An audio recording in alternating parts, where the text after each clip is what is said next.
Hello அஸ்ஸலாமு அலைக்கும் வணக்கம். இப்போ ஃபிஷ் க்ளீனிங் காமிக்கிறேன். இது வந்து ஐலம்பாங்க. பெங்களூர்லாம் சில இடத்துல காணாக்கெளத்திம்பாங்க. ஐல மீன் அது வந்து இப்போ பாருங்கள், இப்படி தலை இல்லாமல் எடுக்கிறீங்கன்னா தலை ஃபுல்லாக கட் பண்ணிடுங்க. அப்படி எடுத்துட்டு இந்த சைடு இதெல்லாம் எடுத்துட்டு குடல் இருக்கு இல்லையா, அதெல்லாம் ரிமூவ் பண்ணிக்கலாம். சில சமயத்தில் இது உள்ளே வந்து முட்டை இருக்கும். இப்போ இப்படியே அந்த கத்திரியிலேயே நீங்கள் அந்த முள்ளெல்லாம் எடுக்கலாம். சில முள்ளெல்லாம் ஒட்டிட்டு நிற்கும், அதுன்னா நீங்கள் கஷ்டப்பட்டு எடுக்க வேண்டாம்.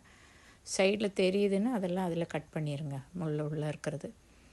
இப்போ வந்து தலையோடு யூஸ் பண்ணுறது எப்படின்னு கட் பண்ணுறது பாருங்கள்.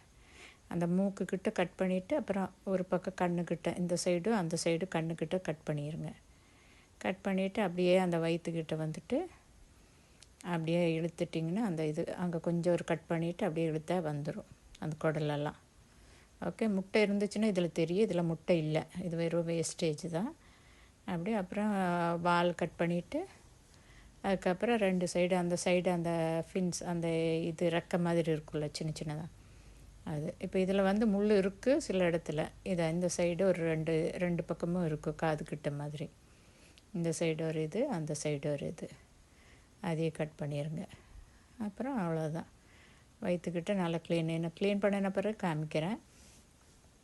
இப்போ அங்கே பாருங்கள் கொஞ்சம் முள் இருக்குது, அதெல்லாம் நம்ம இதுவாக கத்திரியில் எடுத்து விட்டுறேன். கட் பண்ணிட்டோம்னா முள் தெரியுதுன்னா, இல்லாட்டி நல்ல ஃபிஷ்ஷாக இருந்தால் கொஞ்சம் ஒட்டிகிட்டே இருக்கும். கொஞ்சம் இதாக இருந்துச்சுன்னா சிலதெல்லாம் வெளியில் தெரியும் மீனோட முள். ஓகே, இப்போ இதுவும் வந்து நான் தலையோடு தான் எடுத்துருக்குறேன். அது வந்து ஃபஸ்ட்டு கட் பண்ணினது தலை இல்லாமல், இது வந்து தலையோடு தலைன்னா அந்த இந்த சைடில் இருக்கிற வேஸ்டேஜ் போகாமல் இருக்கும். இப்போ பாருங்கள், சைட்லெல்லாம் அந்த இதெல்லாம் கட் பண்ணிவிட்டு ரெக்க மாதிரி இருக்கிறதெல்லாம் கட் பண்ணின பிறகு அந்த மூக்குக்கிட்ட கட் பண்ணணும். அங்கே கொஞ்சம் ஹார்டாக இருக்கும், அந்த இடத்துல கட் பண்ணிட்டிங்கன்னா அப்புறம் உங்களுக்கு அந்த ஈஸி கண்ணோடு யூஸ் பண்ணிக்கலாம், ஒன்றும் பிரச்சனை இல்லை. அதுக்குள்ளார அந்த ஒரு ஒயிட் இது இருக்கும், அதெல்லாம் சாப்பிட்டுக்கலாம். அதிலெல்லாம் ஒன்றும் இல்லை, நல்லது தான்.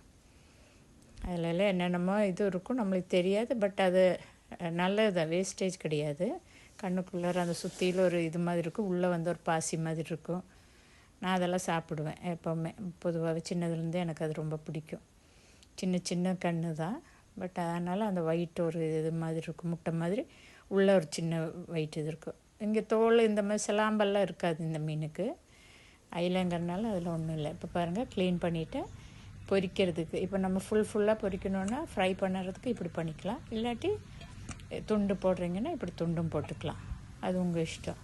அதுக்கப்புறம் மசாலாலாம் போடுறது வந்து நம்ம ஏற்கனவே காமிச்சிருக்கிறோம். ஓகே, பாய், தேங்க்யூ.